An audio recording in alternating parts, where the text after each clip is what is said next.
Oke, selamat pagi. Hari ini kita akan belajar tentang bagaimana cara untuk mengurai atau mengubah data hasil penelitian ke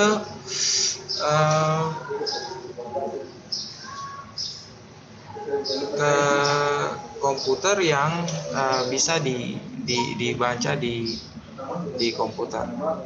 Oke, untuk kali ini kita akan menggunakan beberapa aplikasi. Kemudian nanti pada saat Anda melakukan pengkodean itu, Anda bisa menggunakan Word atau Excel. Kemudian Anda bisa menggunakan SPSS untuk nanti mengolah data. Nah, baik, saya akan share screen.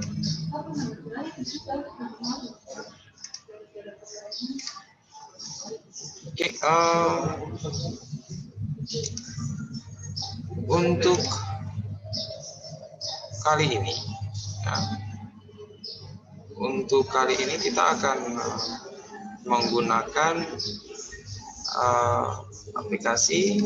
Jadi contoh saya punya data hasil penelitian. Ya, data hasil penelitian itu saya melakukan penelitian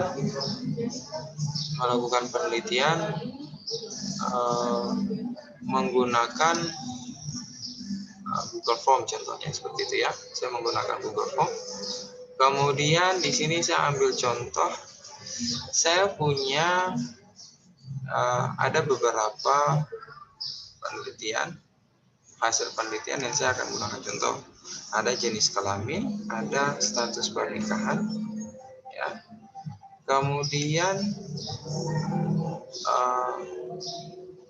dan beberapa pertanyaan, ya, beberapa pertanyaan. Namun kita harus pindahkan dulu. Nah, contoh untuk jenis kelamin kita pindahkan di Excel. Kita menggunakan Microsoft Excel, ya. Kita menggunakan Excel, kita pindahkan dulu di Excel untuk jenis kelamin. Ya. Kemudian untuk status pernikahan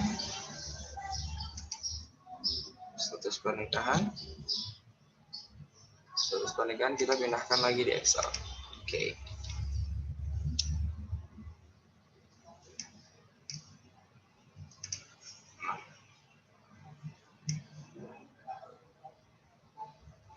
Oke.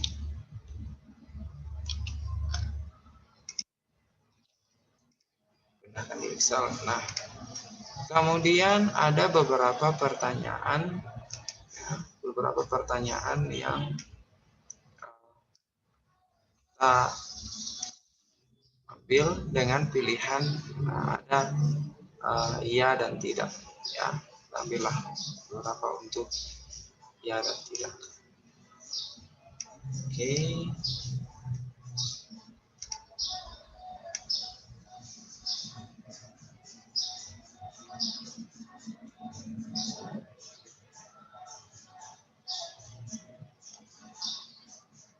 Oke, pindahkan di sini. Ya, dan tidak sesuai dengan pertanyaan. Nah, jadi di pertanyaan ini adalah status pernikahan, ya.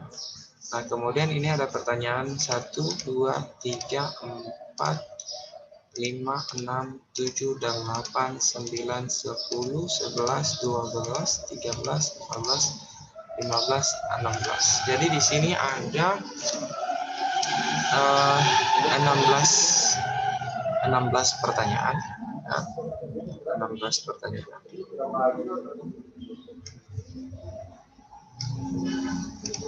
Oke. 16 pertanyaan. Untuk 151 responden ya, 151 responden karena sini 150 responden, sorry. 90 responden. Nah, sekarang kita sudah mempunyai coding di sini ya. Kita mempunyai coding di sini. Di sini ada codingnya adalah yang jenis kelamin itu adalah 1 untuk laki-laki, 2 untuk perempuan.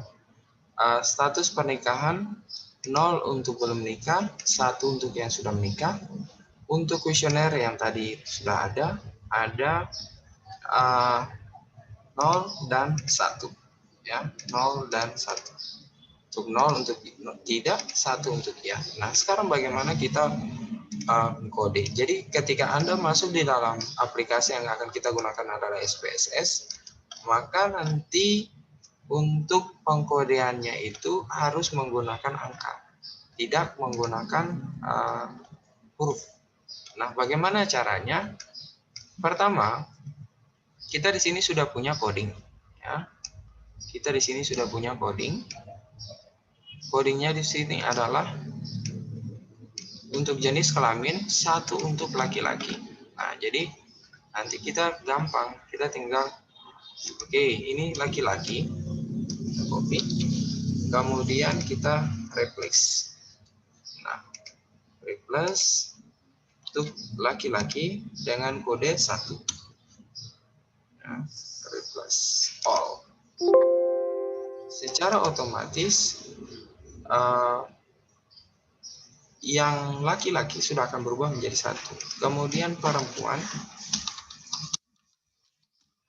kita akan berubah jadi 2. Kita replace all lagi. Secara otomatis dia akan sudah berubah. Kemudian belum menikah. Belum menikah di sini kodenya adalah 0. Kita ganti jadi 0. Kita replace all lagi.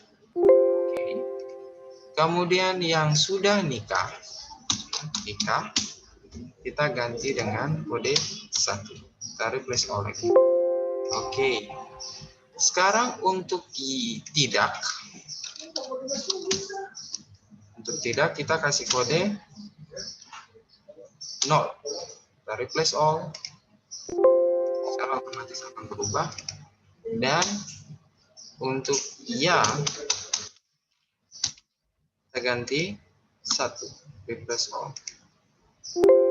Secara otomatis dia akan berubah. Oke. Sekarang sudah. Ya. Sekarang sudah. Kita masuk di SPSS ya. SPSS. Kita ingat dulu bahwa di sini ada pertanyaan.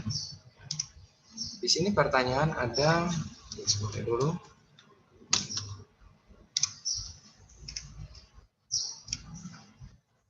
Oke. Di sini ada 16 kali pertanyaan, ditambah kita kasih kode skor. Nanti ada gunanya. Kemudian kita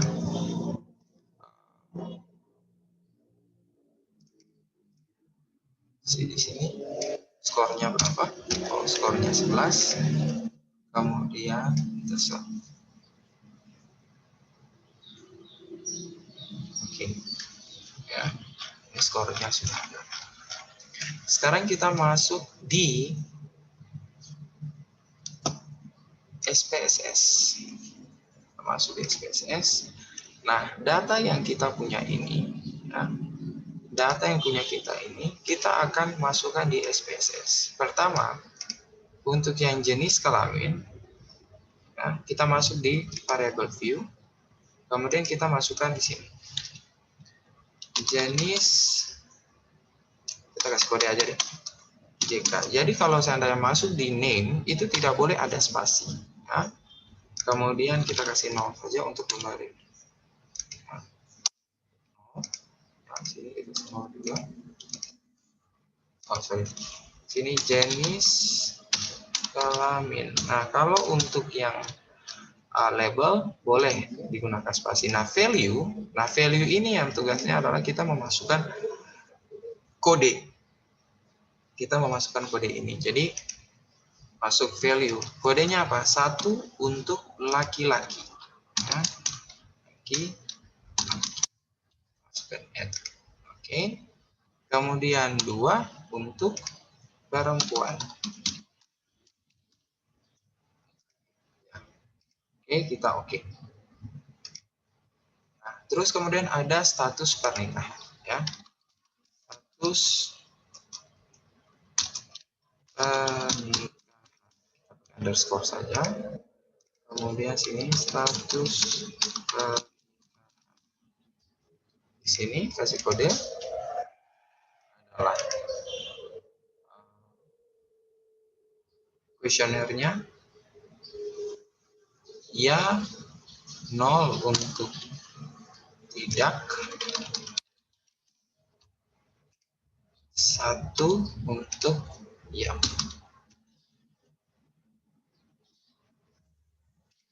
Oke. Sorry, status pernikahan. Nah, remove lagi. 0 untuk belum, 1 untuk oke, sudah. Sekarang tadi waktu kita membuka kuesioner, kita punya ada 16 pertanyaan ditambah lagi dengan skor. Jadi kita tulis ini P1, nah, 1, P2, P3. Jadi SPSS ini harus inputnya manual. Nah, P6, P7, P8, P9, P10.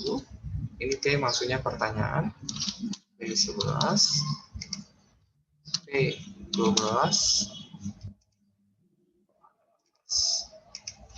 P13, P14, P15, P16, terakhir skor. Nah,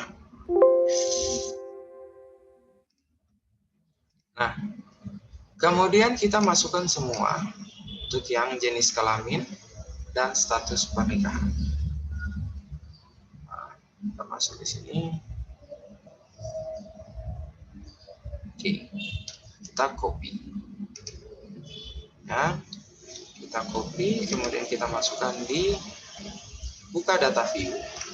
Nah, sini jenis kelamin status pernikahan sudah ada. Kita copy lagi. Atau kita paste di sini, muncul lagi semua.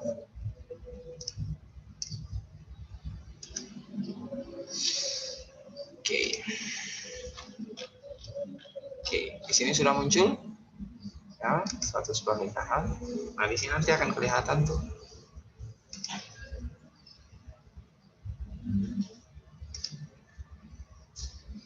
Ya. Kemudian, nah sini kan muncul. Ya. Sini muncul. Ini ada jenis kelamin, ada belum menikah yang sesuai dengan coding kita tadi. Nah, kemudian untuk 16 pertanyaan plus skor, kita masukkan semua di sini.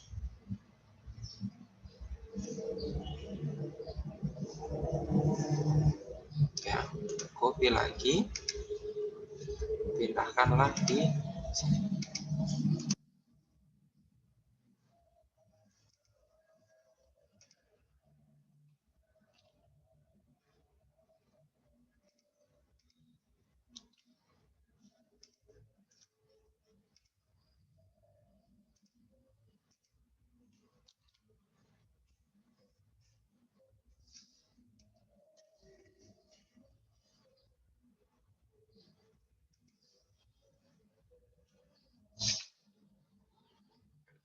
Sebentar, oke.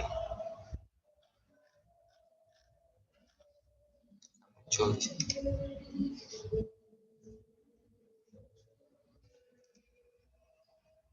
Nah, sudah muncul semua ya, termasuk dengan skornya terakhir. Oke. Nah, sekarang ini sudah masuk ke dalam pengkodean yang ada di SPSS. Nah, kemudian sekarang bagaimana caranya? Jadi nanti akan bentuknya seperti ini, hanya 1 dan 2, namun Anda mau lihat ya laki-laki dan perempuan, kemudian belum menikah, sudah menikah. Sekarang kita mau tahu. Jadi karena SPSS ini adalah kalkulator, maka semua harus dalam bentuk angka, ya, dalam bentuk angka. Kemudian sekarang kita bagaimana sih mau lihat ada berapa banyak sih responden kita, kemudian yang laki-laki berapa banyak, perempuan ada berapa banyak, status pernikahan yang sudah menikah berapa banyak, dan belum menikah berapa banyak. Kita analyze, kemudian kita lihat frekuensinya. Ya. Kita lihatnya di sini adalah jenis kelamin dan status pernikahan. Oke, kita lihat. Kemudian akan muncul di sini. Nah, jadi total responden kita itu ada 150 responden. Kemudian yang jenis kelamin laki-laki itu ada 48 orang. Nah, sedangkan yang perempuan adalah 102 orang. Ya.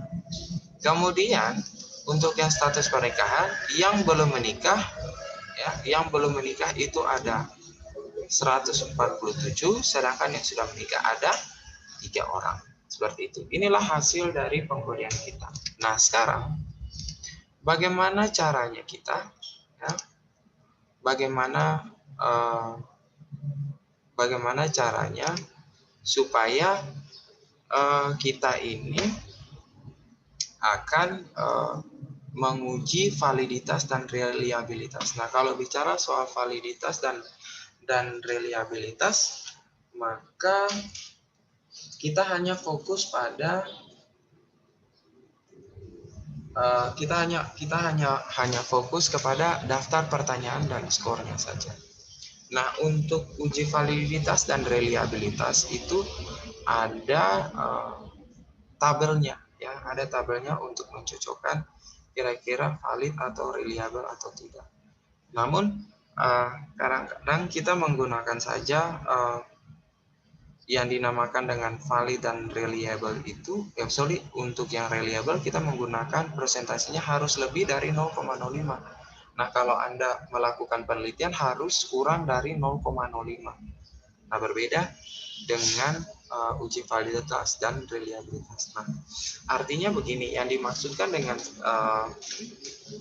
harus melewati 0,05 setiap pertanyaan itu atau hasil reliabilitasnya, itu dimaksudkan adalah 95% pertanyaan Anda itu adalah valid dan reliable, bisa untuk digunakan berulang-ulang.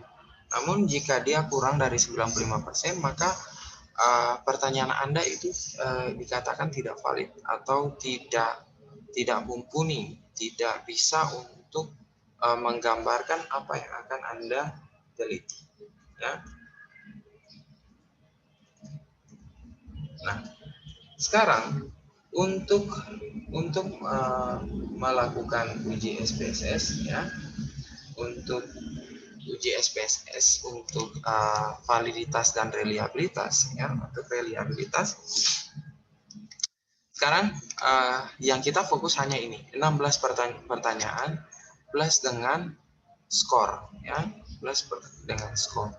Nah, caranya adalah kita analyze, ya, kita analyze, kemudian kita masuk ke correlate dan bivariate. Ya. Yang kita akan meneliti akan kita cari korelasinya atau validitasnya adalah dari mulai pertanyaan 1, 2, 3, 4, 5 sampai di skor.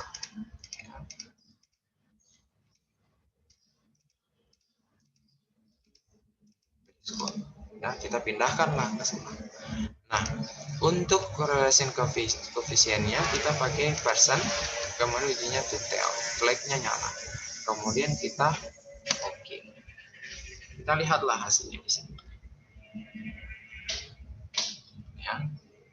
Kita lihat hasilnya di sini. Yang harus Anda lihat itu adalah antara pertanyaan, setiap poin pertanyaan dengan hasil skor, ya, dengan hasil skor. Nah, di sini sudah muncul untuk pertanyaan 1 itu 0,054, pertanyaan 2 0,417 sampai di untuk pertanyaan nomor 15, ya, jadi skor. Nah, ini berarti yang kita cek di sini, ya, yang kita cek di sini itu adalah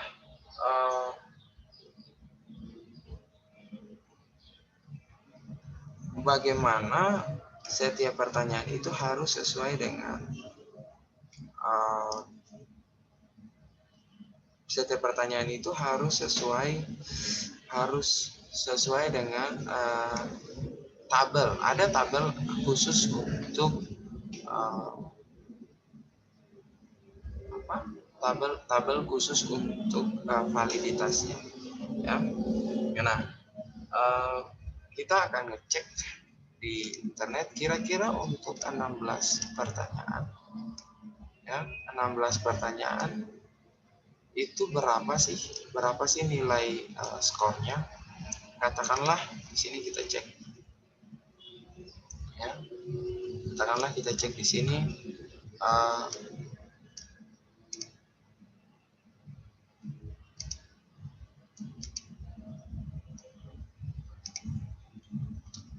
tabel validitas dan reliabilitas.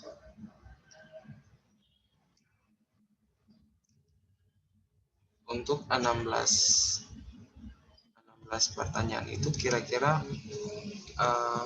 berapa untuk,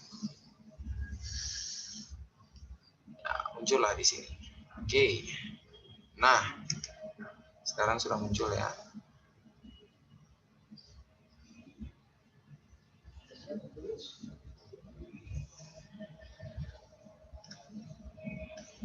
Oke. Sekarang katakanlah kita punya jumlah pertanyaan itu ada 16, ya. Jumlah pertanyaan ada 16.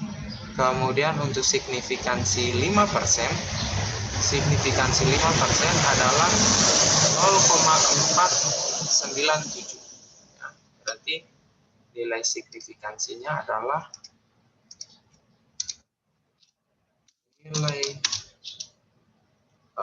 validitas 5% adalah 0,497. Oke. Sekarang kita lihat berapa pertanyaan yang harusnya lebih dari 0,497. Oke. Sekarang pertanyaan mana yang valid? Kita lihat di sini ada 0,514 lebih dari 0,497, berarti pertanyaan 1 valid. Kemudian pertanyaan 2 474 tidak valid. Pertanyaan 3 tidak valid, 4 tidak valid, 5 497 ini 492, 429 tidak juga. Kemudian pertanyaan selanjutnya, ya.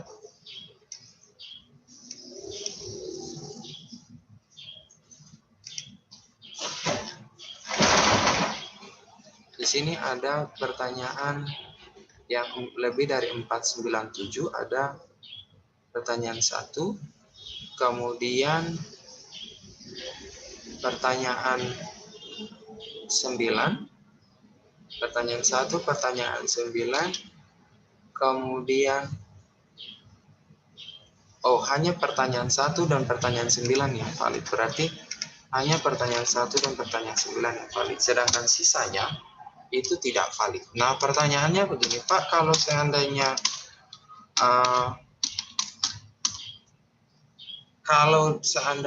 pertanyaannya tidak valid bagaimana, Pak? Berarti memang kita harus merubah pertanyaannya, kemudian kita ujikan lagi. Karena yang dikatakan tidak valid itu mungkin saja ada pertanyaan yang tidak dimengerti oleh si responden. Nah, tidak dimengerti oleh si responden, jadi mereka isinya sembarangan. Nah, kemudian nanti kita rubah pertanyaannya atau dengan ini yang sama, ya, dengan inti pertanyaan yang sama sesuai dengan kisi-kisi kita. Kemudian kita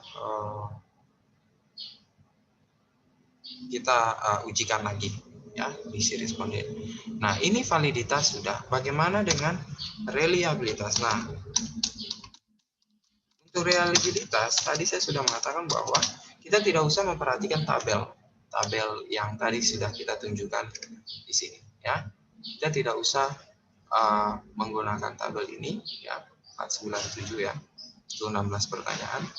Tapi kita fokusnya itu adalah apakah dia lebih dari 95% atau tidak, ya. Berarti kita ujinya adalah kita buka lagi, kemudian kita analyze, kita scale, dan kita reliability analysis. Pertanyaannya adalah 1 sampai skor. Kita pindahkan. Oke, modelnya alpha, statistik, tidak ada yang berubah. Nah, kemudian kita hasil reliability-nya akan keluar. Nah, reliability-nya adalah 0,709, ya.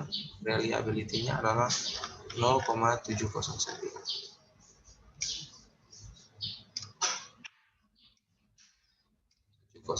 Ya. Sorry.